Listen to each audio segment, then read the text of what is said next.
Hi hello viewers, welcome to the channel. నేను మీ శమంతకమణి. ఈ short వీడియోలో simple and healthy vegetable salad రెసిపీని, అలాగే కొంచెం ఇన్ఫర్మేషన్ని మరియు టిప్స్ అండ్ ట్రిక్స్ని కూడా షేర్ చేస్తున్నాను. ముందుగా నేను ఇక్కడ 4 స్వీట్ కార్న్ కాప్స్ని తీసుకున్నాను. మొక్కజొన్నలని కానీ లేదా ఈ స్వీట్ మొక్కజొన్నలని కానివ్వండి, ఒలిచి వాటిని బాయిల్ చేసి ఇవ్వడానికి చాలామంది కష్టపడుతుంటారు. కొంతమందికి అయితే అన్నిటినీ ఇలా సెగ్రిగేట్ చేసేంత టైం కూడా ఉండదు.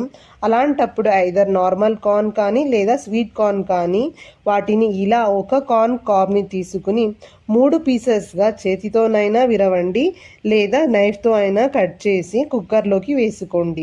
నార్మల్ కార్న్ లేదా మొక్కజొన్నలని అయితే విరవడానికి చేతితో కుదరదు, ఎందుకంటే కొంచెం బలంగా ఉంటాయి. సో నైఫ్తో కట్ చేసుకోవడం బెటర్.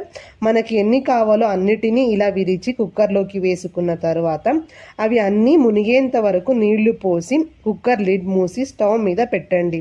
3 విజిల్స్ కూసిన తర్వాత స్టవ్ని ఆఫ్ చేసుకుని ప్రెషర్ మొత్తం పోయాక లిడ్ని ఓపెన్ చేసి నీళ్ళన్నిటిని పారబోసి స్వీట్ కార్న్ కాప్స్ని సర్వింగ్ ప్లేట్లోకి తీసుకోవాలి. జస్ట్ సాల్ట్ అప్లై చేసుకుని తినేవాళ్ళు, అలాగే తినడానికి ఇష్టపడేవాళ్ళు అలాగే తినచ్చు. కొంచెం స్పైసీని ఇష్టపడే వాళ్ళకైతే 1/2 స్పూన్ సాల్ట్ని మరియు 1/4 టీ స్పూన్ కారంని ఒక చిన్న బౌల్లోకి తీసుకొని బాగా మిక్స్ చేసుకుని ఒక చిన్న పీస్ నిమ్మకాయ బద్దని కట్ చేసి ఆ ఉప్పు కారంలోకి అద్ది ఆ కార్న్స్ పైన అప్లై చేసుకొని తింటే చాలా బాగుంటుంది. అందులోనూ సాయంత్రం వర్షం పడేటప్పుడు తింటే ఆ ఎక్స్పీరియన్స్ తిన్న వాళ్ళకే తెలుసు. మరియు ఇలా తినడం వలన మనకి టీత్కి ఎక్సర్సైజ్ అవుతుంది. ఒలిచి బాయిల్ చేసి తినడం కన్నా ఇది మిన్నా అనే చెప్పవచ్చు.